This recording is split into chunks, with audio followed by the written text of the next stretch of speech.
de Derecho de Trabajo y de la Seguridad Social, y al Congreso Internacional número 16 sobre lo mismo, Derecho de Trabajo y Seguridad Social, pero de la Fundación Universitas. Esta mañana vamos a empezar con nuestras mesas de diálogo, y de entrada le digo que cada vez que terminemos con los panelistas de la mesa, habrá un espacio de 15 minutos para que se haga un interactivo. O sea, vamos a tener el espacio para que ustedes puedan ir haciendo sus preguntas, así que por favor estemos atentos a lo que ellos van diciendo para que al final pudiéramos compartir ese espacio que hemos dejado. Llamo aquí a la mesa para que me acompañe en la mesa de diálogo, que lleva por nombre La crisis climática y su impacto en las relaciones de trabajo y la justicia laboral, a los siguientes colaboradores. Fernando Roedán, el licenciado Fernando Roedán es nuestro moderador de la mesa, profesor universitario, además es tesorero de nuestra asociación. Tenemos un panelista virtual, me pueden seguir en el programa que hemos compartido con ustedes.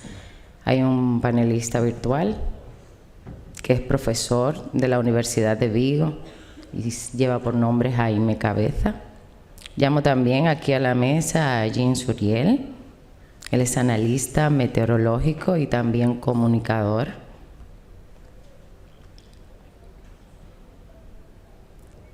Nos acompaña Luis Pantaleón. Adelante, Luis, profesor universitario.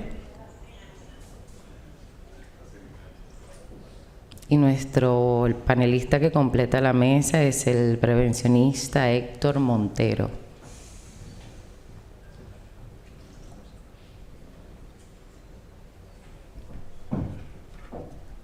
Adelante.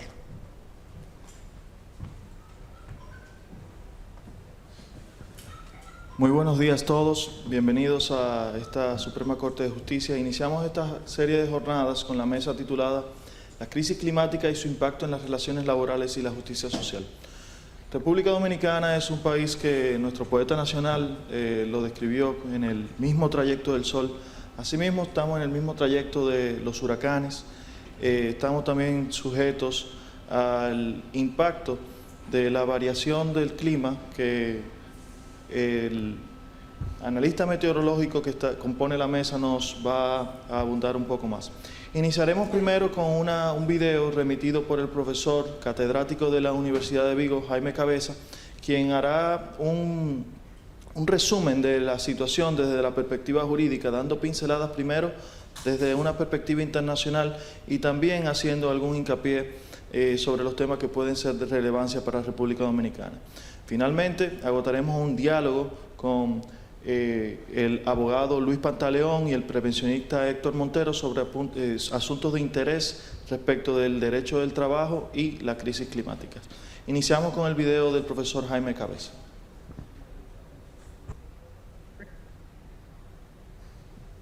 Muy buenas tardes o buenos días. Sintéticamente, gracias por esta invitación por segundo año consecutivo a participar en el Congreso Dominicano. Y hoy es para expresar unas ideas necesariamente breves e introductorias sobre emergencias climáticas y el papel del derecho del trabajo.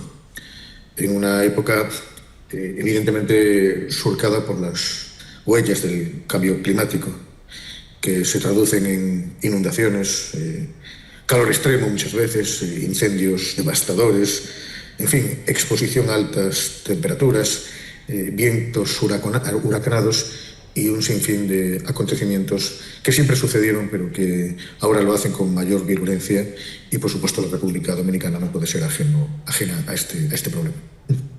¿Cuál es el papel del derecho del trabajo? Pues limitado y evidentemente centrado sobre todo en estrategias de mitigación del cambio climático, pero yo diría que, trascendiendo un poco esta idea, buscando nuevos horizontes. A mí me gustaría expresar que el mundo está concernido por una agenda más sostenible, como quieren los Objetivos de Naciones Unidas del año 2030, y en general la verdad es que me invade cierto pesimismo.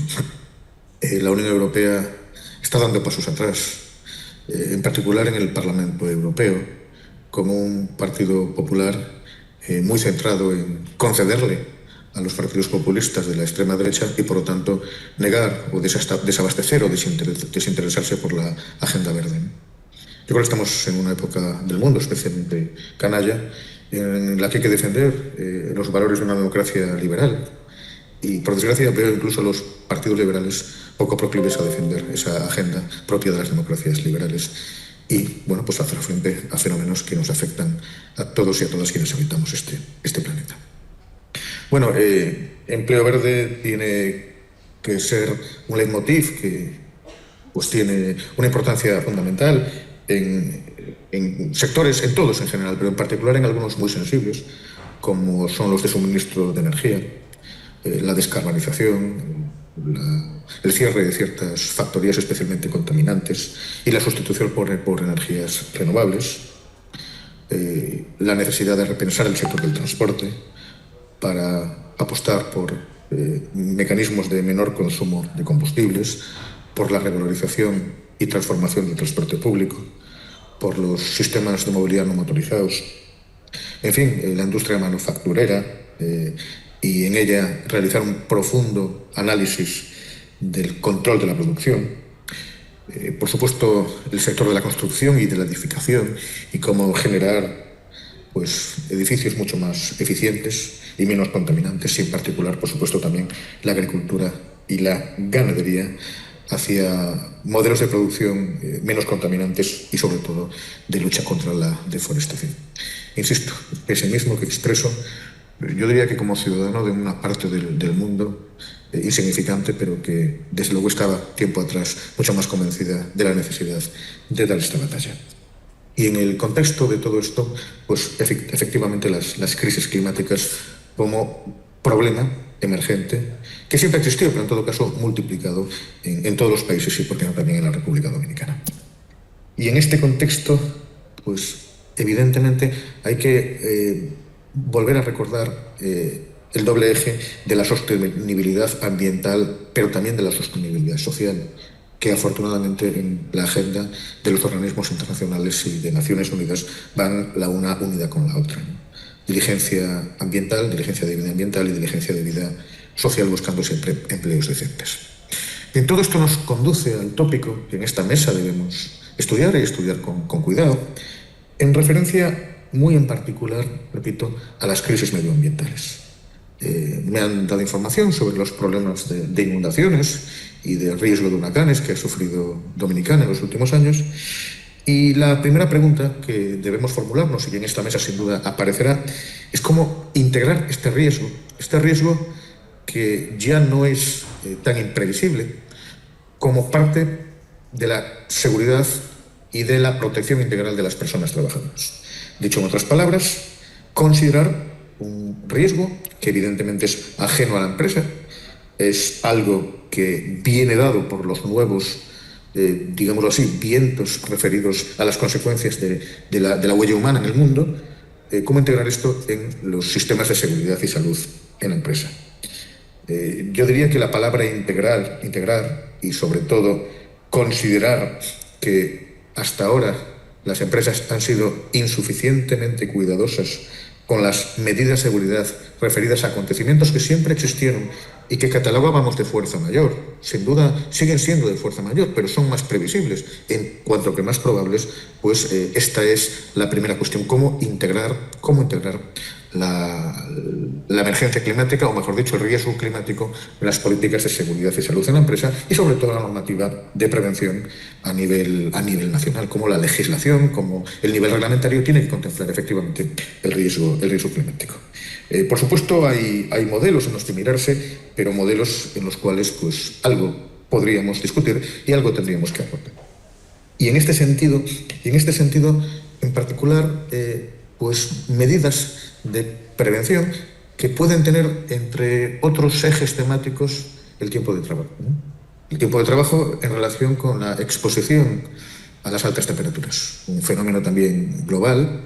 Este año en España se tradujo, aparte de unas condiciones de trabajo insostenibles, en una ola espantosa de incendios forestales, pero por lo que ahora quiero decir, cómo la normativa de seguridad y salud ya tradicionalmente en los lugares de trabajo contempló el riesgo de las altas temperaturas y cómo este riesgo tiene que ser abordado de forma integral e ineludible precisamente cuando las condiciones climáticas invitan a pensar que la exposición a altas temperaturas va a ser una situación cada vez más frecuente y cada vez más inevitable.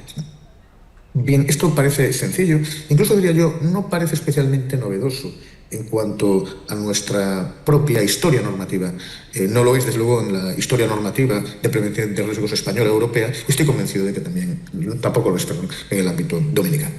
Pero lo que sí quisiera narrar es la experiencia española, no como modelo regulatorio, que no lo es, pero sí como experiencia a compartir, de cierta normativa que se aprobó con ocasión de la catástrofe que sucedió en la Comunidad Valenciana en otoño del año pasado, en octubre del año pasado, en relación con la llamada Dana, ¿no?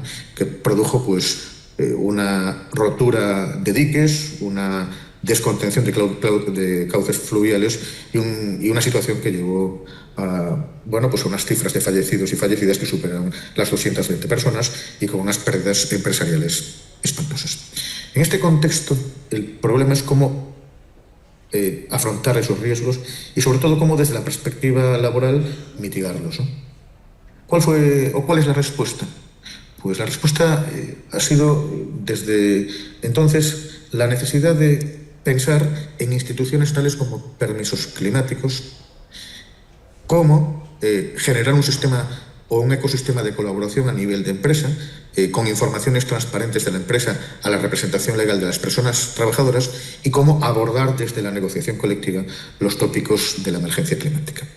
Bueno, esto todo es un haz de medidas que, en cuanto a los permisos climáticos, el problema no es la regulación, el problema no es la duración del permiso climático, es la necesidad de otorgar cierto marco seguro a las personas trabajadoras para que sepan cómo afrontar estas situaciones. Me imagino que la normativa, digámoslo así, de seguridad y salud de todos los países contempla la posibilidad de que se abandone el puesto de trabajo ante una situación de riesgo grave e inminente, que en definitiva legitimaría no acudir al puesto de trabajo ante estas situaciones catastróficas. Sin embargo, está bien que haya una previsión normativa y que tenga que ver, desde luego, con la actuación de las autoridades públicas.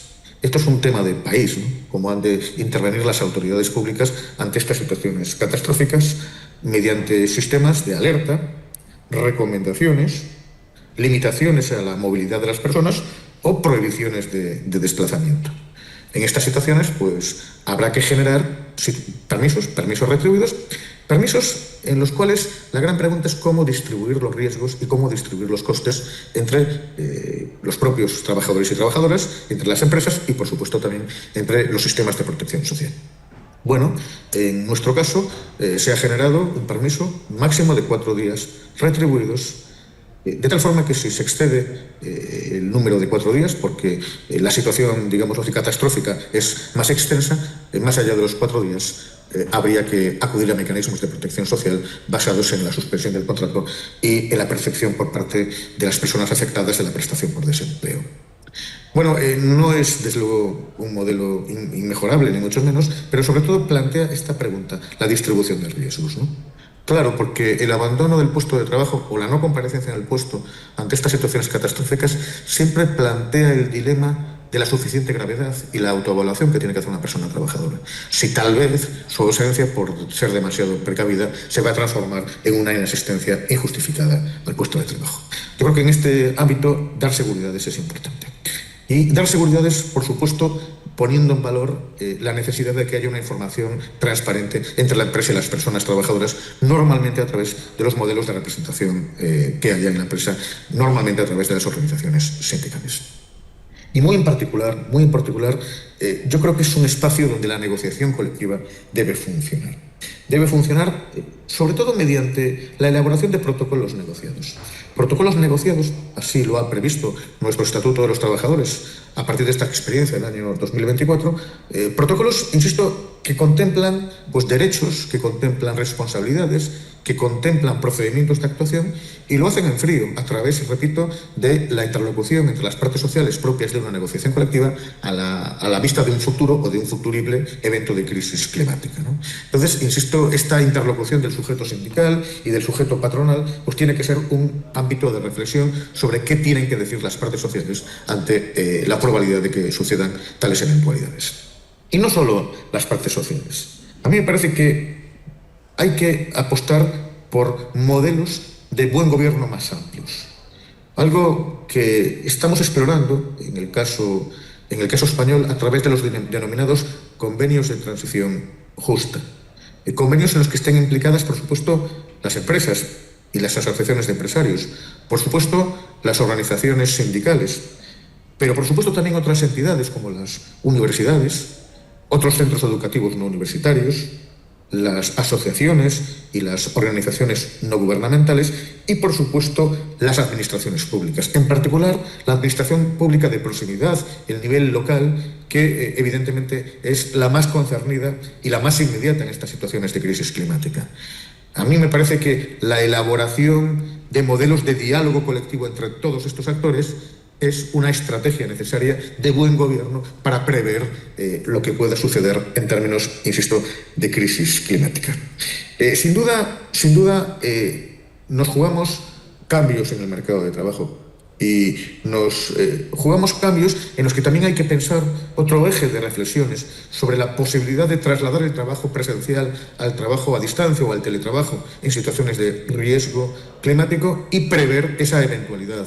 Por supuesto, no todas las ocupaciones son susceptibles de teletrabajo, pero esa modalidad de cambio debe estar prevista ante, repito, la hipótesis de una crisis climática. Y, por supuesto, más allá de todos estos comentarios, y con esta idea termino, tenemos que repensar la reestructuración del modelo productivo. Que hay que pensar que los sectores en declive más contaminantes deben ser sustituidos por otros menos contaminantes. Y pensar que aquí habrá un juego de perdedores y de ganadores y establecer los sistemas de transición justa que contemplen para mí una premisa, que la premisa es la esencial de este debate, ¿no? Que la mayor sensibilidad con un planeta que hay que cuidar no debe ir sobre los hombros de unas personas trabajadoras cuyo trabajo decente hay que siempre preservar. Por lo tanto, sostenibilidad ambiental y sostenibilidad social tienen que ser siempre los dos ejes y las dos caras de una misma moneda. Me parece que esta introducción puede ser suficiente y si no lo es, será por mi torpeza para iniciar una mesa redonda sobre esta temática. Muchas gracias.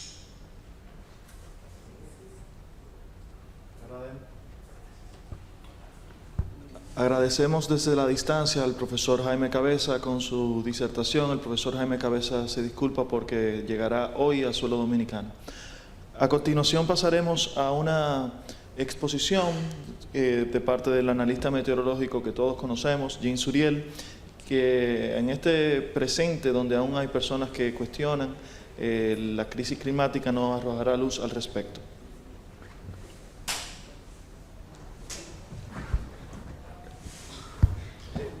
Bien, gracias Fernando. Voy a tomar el podio primero y luego el escenario para así poder compartir algunas diapositivas, algunos datos que si no lo vemos no vamos a entender que está sucediendo algo importante a nivel climático en todo el planeta, pero que también se está reflejando en República Dominicana. Vamos a ver si tenemos la presentación, porque así vamos a ir avanzando en este tema de cómo esa variabilidad climática que hemos visto en los últimos 20 años tornándose totalmente fuera de control y afectando a la humanidad y por supuesto que también a este ámbito que nos reúne en el día de hoy. Vemos cómo cada vez que llueve y se generan unas inundaciones para poner ejemplo, el Gran Santo Domingo, entonces así se trastorna la actividad laboral. Entonces vemos que los fenómenos meteorológicos que se están tornando cada vez más impredecibles, entonces afectan cualquier dimensión de nuestra existencia y el laboral no es una excepción. Entonces, así que vamos a conocer variabilidad climática y riesgos, también amenazas para República Dominicana. Vamos con la siguiente diapositiva, porque así la vamos a ir presentando poco a poco, y vamos a basarnos en dos advertencias. La primera, del secretario general de las Naciones Unidas, Antonio Guterres, que dijo hace un par de años: pasamos del calentamiento a la era de la ebullición global, porque asimismo, como conocemos hoy en día, la palabra de cambio climático, ese concepto que ya lo estamos manejando porque nos está afectando de manera directa de una u otra manera. Y entonces, de ese calentamiento que se hablaba hace unos 10 años atrás, porque se llegó a confundir calentamiento global con cambio climático. El calentamiento es un componente del cambio climático porque también hay una contraparte que se ha desarrollado en los últimos años y es el enfriamiento en ciertas zonas del planeta que también está llegando a los extremos. Entonces pasamos ahora a la era de la ebullición porque miren esa imagen que es muy ilustrativa, una olla en una estufa de cualquier índole. Tenemos una estufa a fuego lento, pero con una olla con agua, ¿verdad? Entonces, si la tenemos durante varios minutos, vamos a tener esa evaporación, esa condensación del agua y por supuesto que hay un proceso en el cual el agua está calentándose, pero imagínense ustedes que de fuego bajo pasemos inmediatamente a fuego alto. Ahí entonces sí entramos a la era de la ebullición global. Y la siguiente diapositiva lo va a mostrar, por supuesto, porque es una gráfica que estamos utilizando desde hace aproximadamente unos 4 a 5 años y que se ha elaborado en la Universidad de Reading en Inglaterra y vemos ese código de barras que quizás se utiliza mucho a nivel comercial en los supermercados, pero aquí también en el ámbito climático vemos que hay un proceso de transformación y esos colores que estamos mirando en la pantalla, desde azul intenso, así degradándose a la mitad del cuadro y luego pasando a un color rojizo al final del cuadro a la derecha, entonces nos indica que ha habido un proceso desde 1850 hasta el año pasado, 2024, porque todavía el 2025 no ha terminado, y los colores rojos, mientras más intensos, entonces nos muestran que ha habido un incremento de las temperaturas a nivel global. Entonces, por eso se manejó en un tiempo el término de calentamiento global, porque en algún momento del año, especialmente en el verano, por ejemplo, nosotros ahora nos encontramos en otoño, camino a invierno en el hemisferio norte, pero en el hemisferio sur están en primavera, camino al verano, y ya se están registrando temperaturas muy calientes en zonas como Brasil, Argentina, Chile, Australia, porque son regiones que se encuentran en el hemisferio sur. Aquí tenemos esta gráfica de la temperatura global que también concentra el dato anterior, pero en esta línea que vemos de manera sostenida creciendo hasta alcanzar 1.6 grados Celsius. Este fue el registro del año pasado, por encima de la media de la era preindustrial. Y esa misma medida que ha ido aumentando, también en República Dominicana se ha reflejado de una manera u otra, y nosotros que estamos aquí en este salón somos los sensores meteorológicos que lo podemos confirmar de que algo está pasando en el planeta que también influye en República Dominicana. Hace 20 años atrás las temperaturas más calientes se concentraban exclusivamente en los 3 meses del verano, que comienza a finales de junio, comenzaba ya a incrementar de manera extrema a finales de julio, permanecía durante el mes de agosto, ya a finales de septiembre empezaba a disminuir el calor, pero hoy en día tenemos una extensión de ese periodo cálido en la región del Caribe porque ahora comienza a hacer calor, a incrementar las temperaturas a mitad de abril. Y todavía, finales de octubre, ustedes se están dando cuenta de que tenemos entonces más días, más semanas y más meses con temperaturas extremas en República Dominicana. La siguiente advertencia es la siguiente, del panel intergubernamental sobre cambio climático. Probablemente estemos experimentando, porque se incluye este año 2025, los 5 años más calurosos de la historia, hasta el 2029 inclusive. Estamos hablando de que todo este calor que hemos sentido en los últimos 10 años y que cada vez los veranos son más calurosos, no tenemos que buscar data científica, lo podemos confirmar porque también en República Dominicana ha sucedido. Entonces, imagínense si este año, por ejemplo, la temperatura máxima aquí en nuestro país fue en el noroeste y se registró de 42 grados Celsius y una sensación térmica de 47 grados en Dajabón. Entonces, si estamos en la antesala de este proceso que podría durar 5 años, que podría permanecer hasta el 2029, entonces ahí estamos hablando de que fácilmente durante la próxima década en República Dominicana podría registrarse una temperatura de 45 grados Celsius que ya otros países de nuestro continente americano ha experimentado, por ejemplo, en México. Y aquí vamos a ilustrar con estas 2 gráficas, si ustedes quieren hacer una foto para que así lo puedan ver en su casa más detenido. En ese periodo de 1978 al 81, tuvimos este comportamiento a nivel global. Fíjense que tanto en la superficie marina como en la superficie terrestre, a nivel de la atmósfera, había una variabilidad, una conexión, una combinación de temperaturas frescas, temperaturas cálidas, y ahí se está reflejando, por ejemplo, en el Pacífico, cómo ya se estaba tornando amarillento, anaranjado, porque empezó a incrementar así ese proceso de calentamiento. Zonas del Ártico, zonas de Europa, zonas de Rusia, también en el hemisferio sur. Pero eso hace ya 45 años, pero miren la siguiente imagen para que ustedes puedan ver lo que ha sucedido en los últimos 5 años. ¿Ven la diferencia con la gráfica anterior?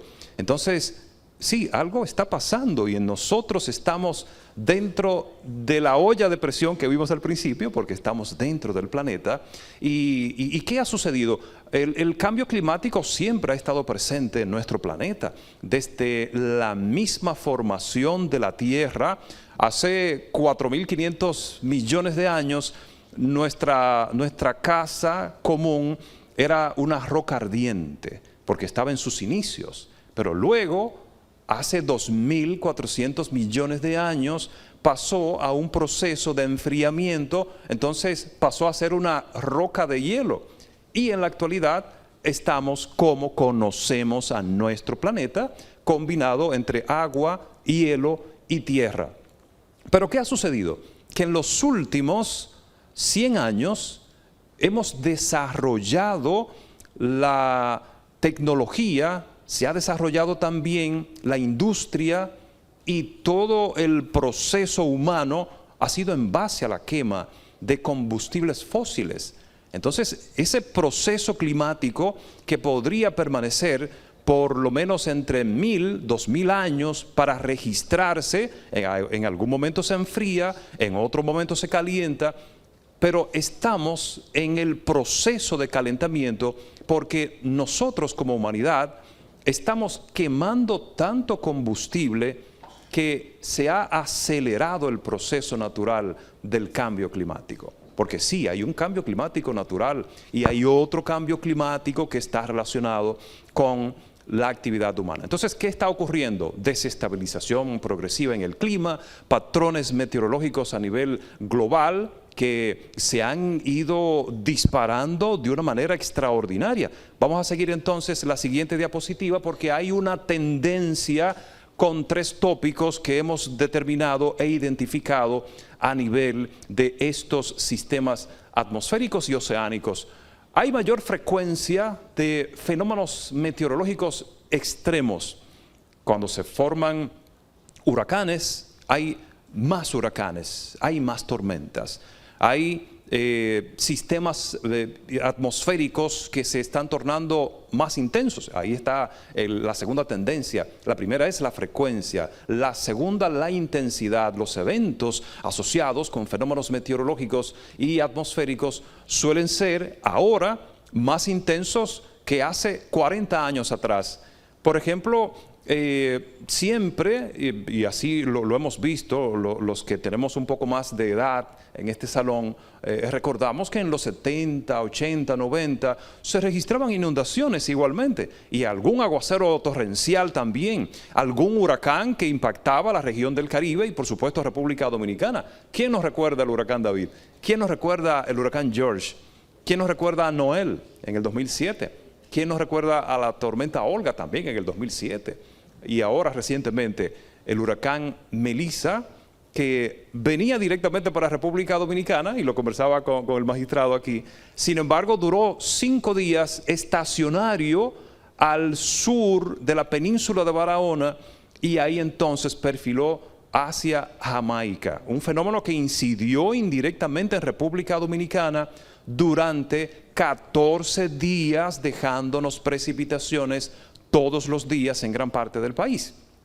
Entonces, desde aquella vez que le estoy sugiriendo recordar, hace 40 años atrás, que se desarrollaban fenómenos meteorológicos, pero en la actualidad son totalmente diferentes, porque se ha incrementado la intensidad, la frecuencia y la duración. Un huracán aproximadamente puede durar, y así lo recordamos, el huracán David apenas duró 3 días incidiendo en República Dominicana.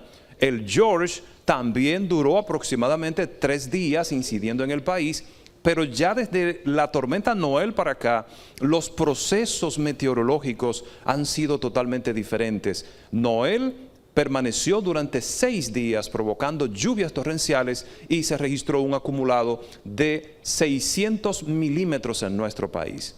Vimos recientemente ahora también los meses de noviembre, para que ustedes vean cómo los procesos meteorológicos extremos están marcando nuestra psiquis, están marcando la historia, incluyendo también la historia laboral. ¿Quién nos recuerda el 4 de noviembre del 2022? ¿Quién nos recuerda el 18 de noviembre del 2023?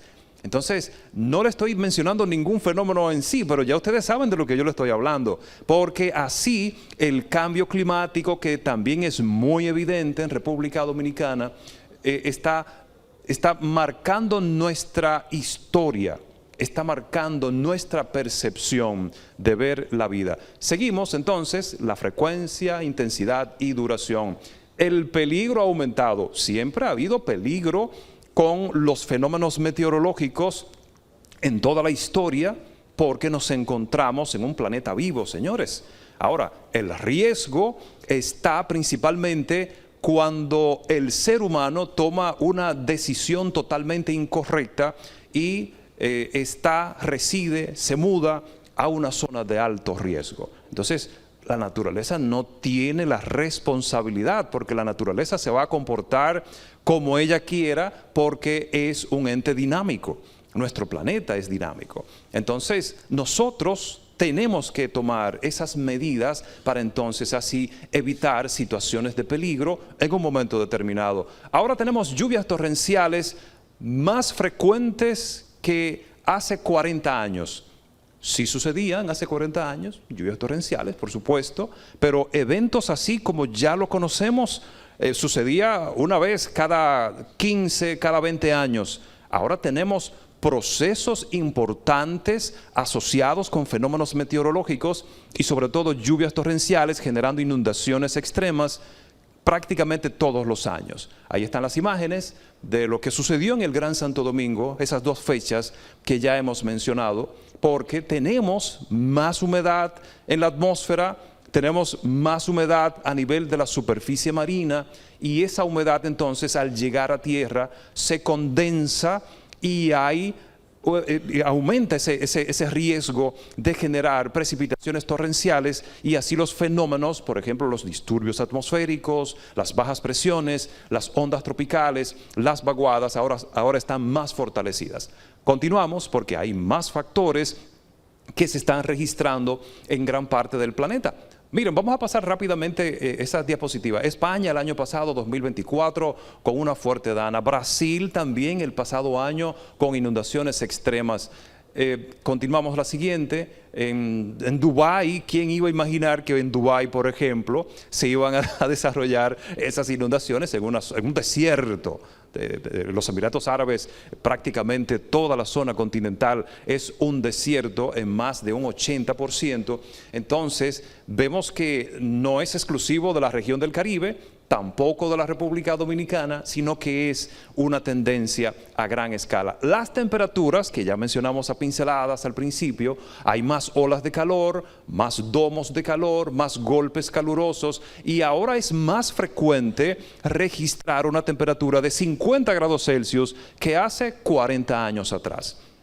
Por ejemplo, el pasado año y también este año, en zonas de España, en zonas de Francia, Alemania, Reino Unido, señores, que están acostumbrados a una temperatura media muy fría, cerca del 0 grados Celsius. Entonces, imagínense ustedes una temperatura de 40 grados al sur de Francia, o en la zona central de España, o en Alemania, o en China, o en Rusia. O por ejemplo, en esos países que están en Groenlandia, al norte de Canadá, en Alaska, que esa zona del Ártico ha visto un proceso de calentamiento extraordinario que es muy llamativo y llama preocupación.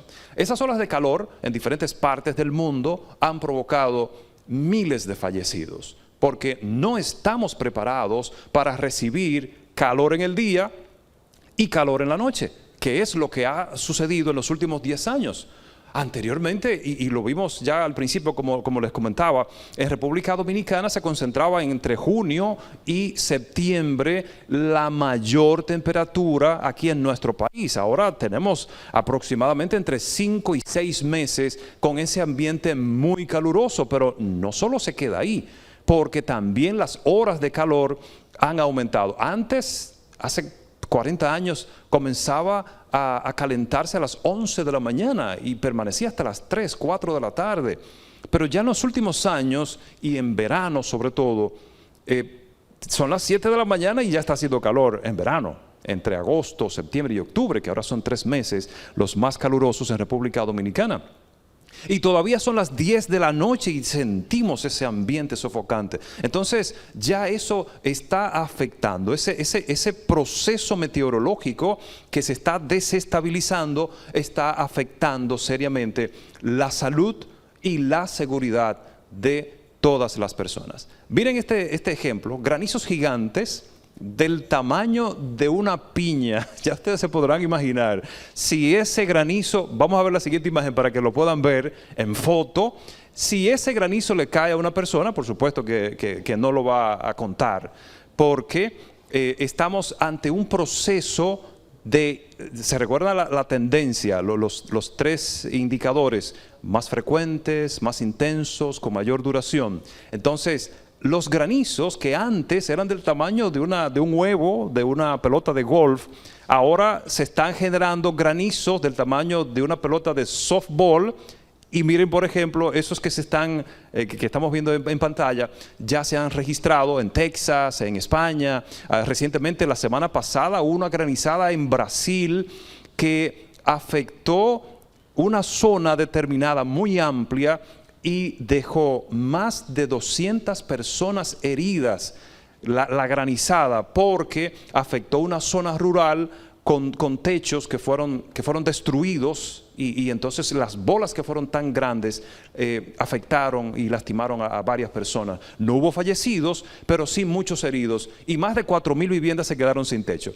El granizo es suficiente para afectar una aeronave. Miren por ejemplo esa imagen también del año pasado, cómo un avión penetró, se dio esa vorágine en una nube de gran desarrollo y hubo una granizada extraordinaria que tuvieron que aterrizar de emergencia. No hubo ninguna fatalidad en ese vuelo. Entonces, estamos ante estos procesos meteorológicos y climáticos donde se ha desestabilizado. Antes teníamos frescura. Miren por ejemplo ahora, estamos en procesos meteorológicos que pueden ser buenas noticias. Magistrado, le dije que iba a finalizar con una buena noticia, por lo menos. Sí, porque si vemos a gran rasgo todos los datos del cambio climático, nos parece que estamos frente a una película de terror.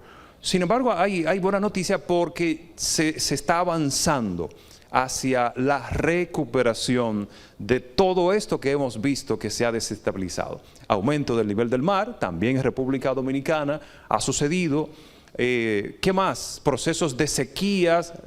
Ustedes recordarán aquel proceso que casi duramos 3 años sin una producción lluviosa de importancia, 2014, 2015, 2016, que llegamos a un nivel casi de emergencia en el Gran Santo Domingo, porque nosotros, la humanidad a veces funciona de la siguiente manera.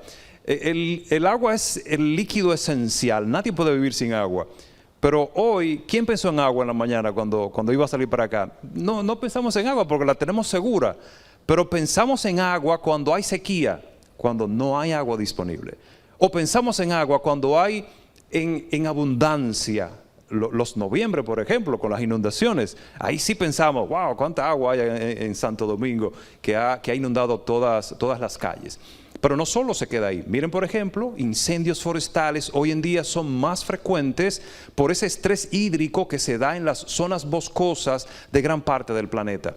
¿Y qué decir de los huracanes? Los huracanes, por ejemplo, este año 2025 tuvimos el huracán más fuerte del Atlántico en tocar tierra y fue el huracán Melissa, que lo tuvimos transitando muy cerca de República Dominicana.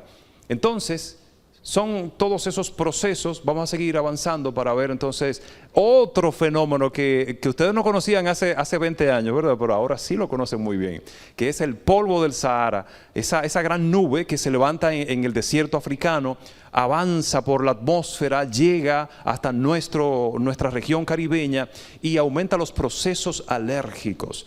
Es positivo, por supuesto, porque es un fertilizante natural que al llegar a nuestra zona boscosa hace que esos árboles crezcan más significativamente en nuestra región. En el Amazonas hay una conexión aérea y atmosférica entre África y Brasil, porque el polvo del Sahara llega directamente y fertiliza esa zona boscosa. Entonces, vimos esos rasgos, a grandes rasgos, porque hablar de cambio climático podríamos durar aquí el día completo, tantos tópicos por tratar. Sin embargo, estos son los más importantes y así confirmamos entonces la presentación del profesor Cabeza, que tuvo esa magistral comparecencia.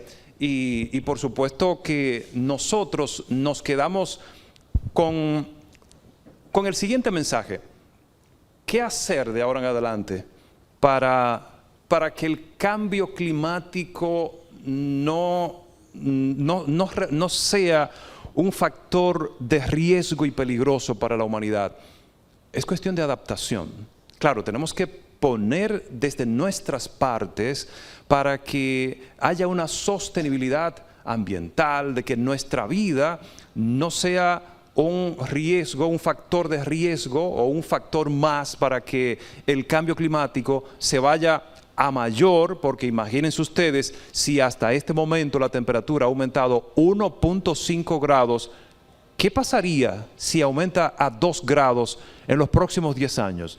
Estamos hablando entonces de huracanes más catastróficos, inundaciones más frecuentes como las de noviembre en cualquier momento del año, y entre otros factores atmosféricos.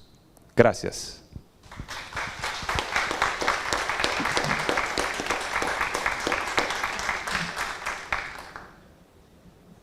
Muchísimas gracias, Jean Suriel, por su participación. Usted terminó hablando de los riesgos y nosotros los laboralistas estamos muy relacionados porque el empleador tiene la obligación de mitigar los riesgos. Por eso tenemos aquí un prevencionista, el señor Héctor Montero. Y quiero seguir la mesa de diálogo haciéndote esa pregunta. Ya Jean habló de algunos de los riesgos en ocasión del cambio climático o de los efectos de la crisis climática, las olas de calor, los granizos, las lluvias torrenciales, el aumento de humedad y calor que hace que también el proceso de transpiración sea más complicado. Como prevencionistas, ¿qué medidas usted recomienda que las empresas tomen en función de estos cambios? Y como estamos cortos de tiempo, me interesa también saber si acaso esas medidas varían en función del trabajo, tamaño de empresa, ubicación.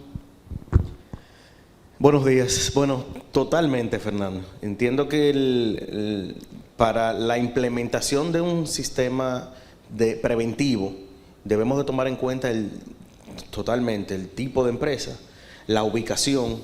Dentro del mismo rubro, la ubicación es muy importante. Y me voy a un ejemplo bien fácil. Si nosotros tenemos una construcción, un proceso de construcción en el Gran Santo Domingo, no es lo mismo a nivel de riesgos que una construcción en Cabo Rojo, Pedernales. El nivel de calor en ambos lugares pues afecta de manera directa el trabajo y la ejecución. O sea que sí debemos de tomar en cuenta que para la implementación de un sistema de gestión y procesos preventivos de seguridad y salud en el trabajo, debemos de tomar en cuenta de gran manera el espacio, el lugar de trabajo y el tipo de empresa. La empresa de manufactura tiene muchísimos riesgos que quizá no dependen tanto del área de la parte climática, pero sí tenemos espacios específicos, como había comentado, la construcción, pero tenemos la ganadería, tenemos la minería en cielo abierto, tenemos tipos, la misma área de turismo. Nosotros en nuestro país, que tenemos una gran incidencia del tema del turismo y tanto la ganadería, pues estos rubros, sí, para cambio climático, son totalmente afectados o tienen un alto riesgo por estos cambios climáticos. Claro, estamos hablando de un golpe de calor, que es cuando ya el cuerpo no puede regular su temperatura.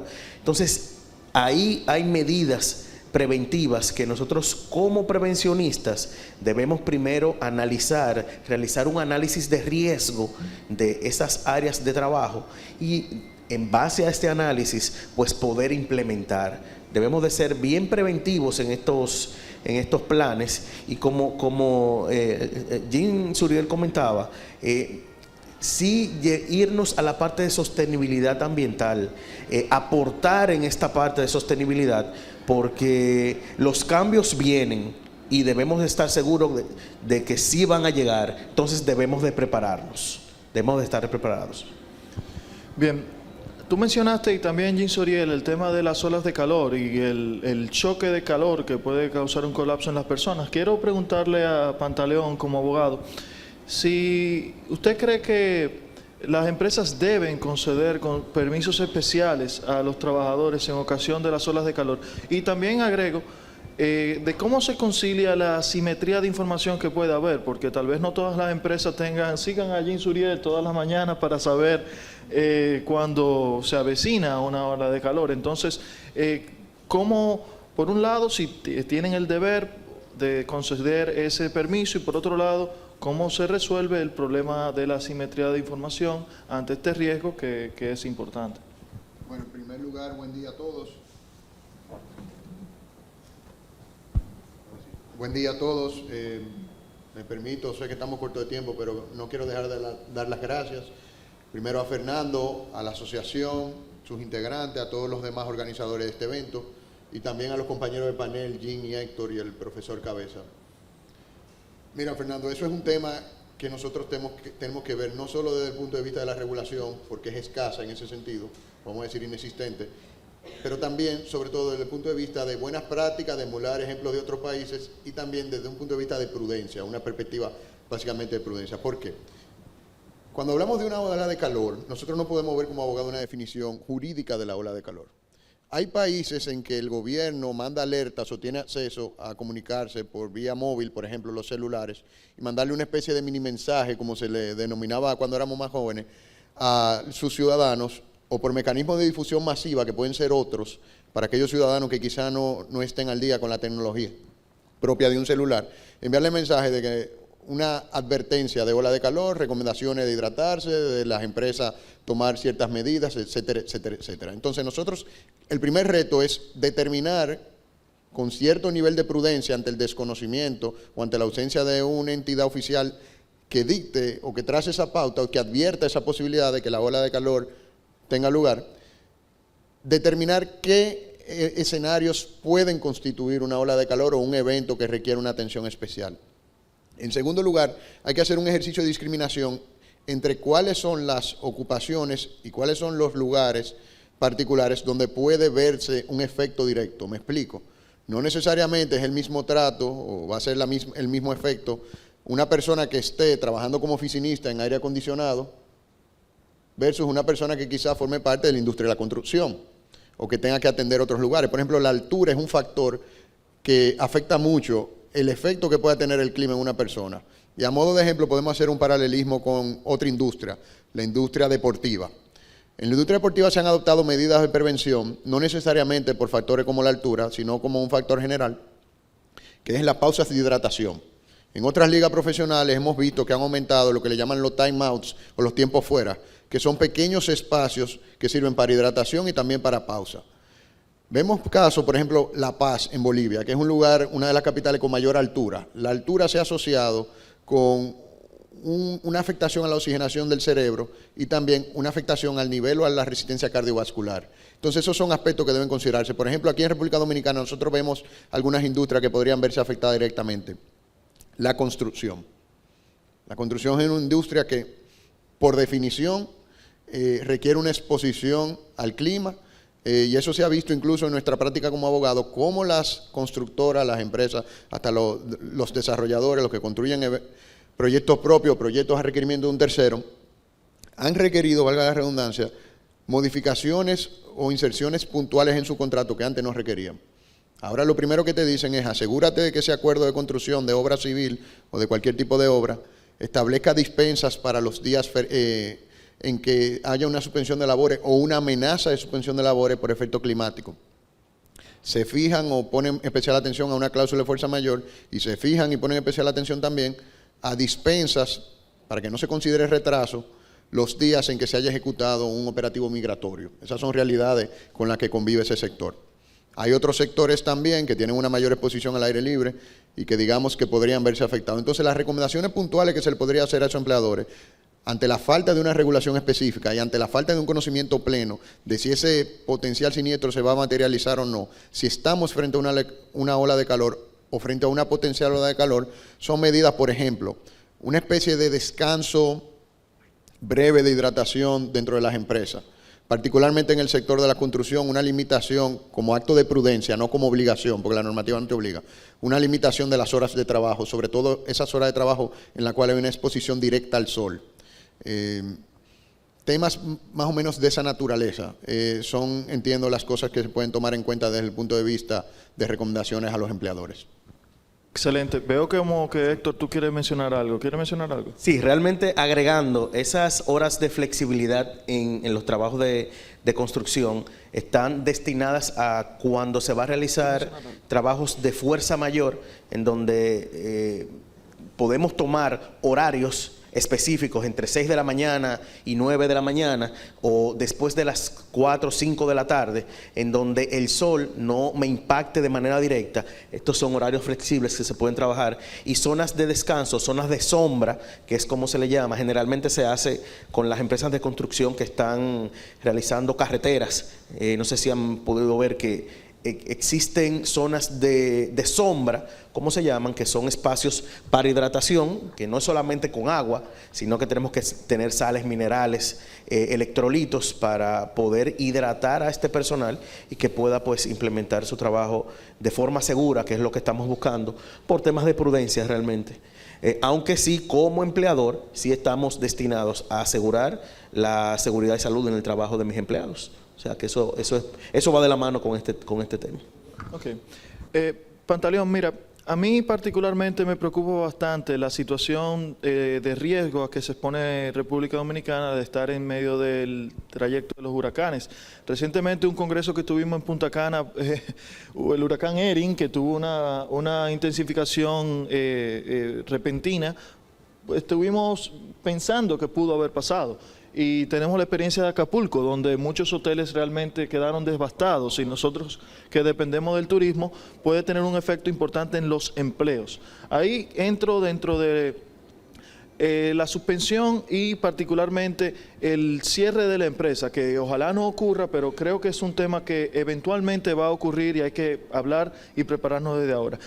¿Usted entiende que hay algún espacio de mejora en el procedimiento de cierre de establecimiento ante esa situación, o si no es necesario el cierre en ocasión del procedimiento de suspensión?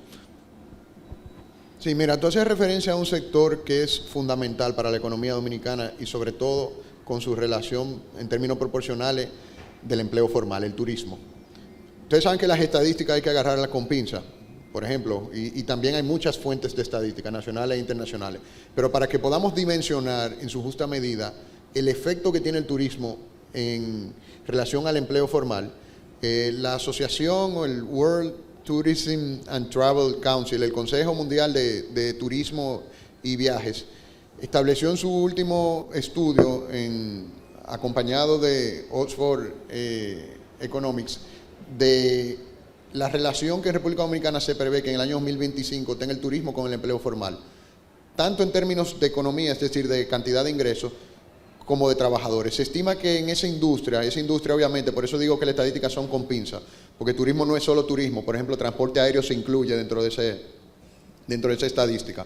Igual que cuando se habla de agricultura se incluye ganadería. En el renglón turístico se presume o se prevé que casi 900.000 trabajadores van a estar asociados a esa industria. Eso constituiría casi un 17 o un 17 y algo % del empleo formal. Entonces estamos hablando que, sin entrar en muchos detalles y sin analizar otras industrias, porque la industria de la construcción también tiene mucha incidencia en la zona turística, entonces podemos ver cómo esa misma afectación que podría darle al turismo también podría extenderse a la construcción. Pero bueno, si nosotros llevamos eso, estamos hablando de que por lo menos el 17 y pico % del empleo formal, sin entrar en más detalle como la agricultura, como la ganadería, que también aumentarían ese número, se verían afectados por un efecto climatológico. Entonces, respecto al procedimiento de suspensión o de cierre, mira, nosotros tenemos un precedente. Dicen que la necesidad es la madre de toda invención y muchas veces es lo que nos lleva a tomar decisiones, pero en estos casos en que por ejemplo, la exposición de Jean hablaba de cómo ha ido aumentando la incidencia del cambio climático, no podemos esperar a que surja la necesidad para flexibilizar algunas medidas. Y tenemos un buen ejemplo del pasado, que por ejemplo, el procedimiento de suspensión de trabajadores en ocasión del COVID-19. Ahí hubo no solo una labor de parte del Ministerio de Trabajo de flexibilizar, de virtualizar ese proceso y hacerlo todavía más fácil para las empresas, evitar temas relativos con traslado, exposición, porque había movilidad limitada, sino también que otros ministerios, otros representantes del Estado le dieron una difusión enorme. Yo recuerdo cómo en ese entonces la mayoría de los empleadores que aprendieron a suspender a sus trabajadores no era solo buscando la información del Ministerio de Trabajo que estaba disponible, sino en instructivo que preparó el mismo Ministerio de Industria y Comercio. Entonces, esas son formas no solo de difundir un mensaje, sino de difundir cuando el Estado, a través de flexibilizar la regulación, adaptando la regulación a una necesidad determinada, y ojalá que ese momento no llegue, o si llega sea muy limitado en el tiempo y en la cantidad de empresas que afecte, pero entiendo que eso es un buen ejemplo de cómo se puede flexibilizar ese proceso para poder atender una situación urgente. Perfecto. Mira, solamente tenemos 5 minutos. La última pregunta, Héctor. Me interesa que le expliques al auditorio cuáles son los efectos o las responsabilidades que tiene el empleador en ocasión de los diversos niveles de alerta, la verde, la amarilla, la roja, y también si desde la perspectiva del prevencionista es posible que una empresa mantenga las operaciones durante esos niveles de alerta. ¿Y cuáles son los requerimientos, digamos, en caso positivo? Sí, esto es una pregunta muy atinada realmente, porque en nuestro país, nosotros ya que estamos acostumbrados a estos procesos climatológicos y que ya tenemos un histórico y conocemos el tema de las alertas definido por el Centro de Operaciones de Emergencia, pues desde mi punto de vista como prevencionista, pues crear un protocolo a través del Ministerio de Trabajo que esté orientado a acciones puntuales, que me pueda definir un qué, más no un cómo, por el tipo de empresa. Cada empresa es diferente. Yo puedo sí, bajo una alerta amarilla, determinar una información inmediata por parte del Ministerio de Trabajo que me pueda agregar, por ejemplo, flexibilidad en los horarios de trabajo, que me pueda agregar teletrabajo, que me pueda agregar un sinnúmero de actividades que yo como empleador pueda tomar en cuenta, más dependiendo mi rubro, porque realmente quizá no me puedo circunscribir totalmente o tácitamente a lo que me indica el ministerio, pero sí tomar de esa información, ese qué, y como empresa ya poder implementar medidas. Y yéndome ya a la parte de alerta roja, en donde sí ya sabemos que son acciones que sí para prevención, pues nos llevan casi a suspender labores. Pero sí yo me iría también a la parte de, hay rubros específicos, como hay empresas o hay espacios como todo lo que maneja hospitales, las empresas que manejan los servicios de emergencias, que son obligatorios. Entonces, son básicos obligatorios que son constantes y ante emergencias deben de seguir funcionando. Y para un ejemplo de esto tenemos el COVID-19, en donde los hospitales todavía estaban trabajando. Entonces, ahí sí tenemos que quizás ver con pinzas. Entiendo que sí, que podemos hacerlo, pero es de uno poder revisar y verificar cuáles serían esas medidas y estos medios de emergencia que deben de quedar por fuera, porque son servicios básicos y obligatorios que se deben cumplir y que sí o sí deben de estar en funcionamiento constante. O sea que entiendo que sí no es descabellado uno pensar de que podamos hacerlo, pero sí ante una evaluación consciente y definir un qué, pero el cómo que esté bien asociado al tipo de empresa. Muchísimas gracias, Héctor. Bueno, tengo muchas más preguntas, pero lamentablemente el tiempo no nos da. Empezamos 20 minutos tarde y ya son las 9:50. De modo que las preguntas se las debemos para una próxima ocasión. Muchísimas gracias por su participación. Muchísimas gracias a Jean Suriel, Héctor y Pantaleón. Vamos a pasar para la foto protocolar y luego...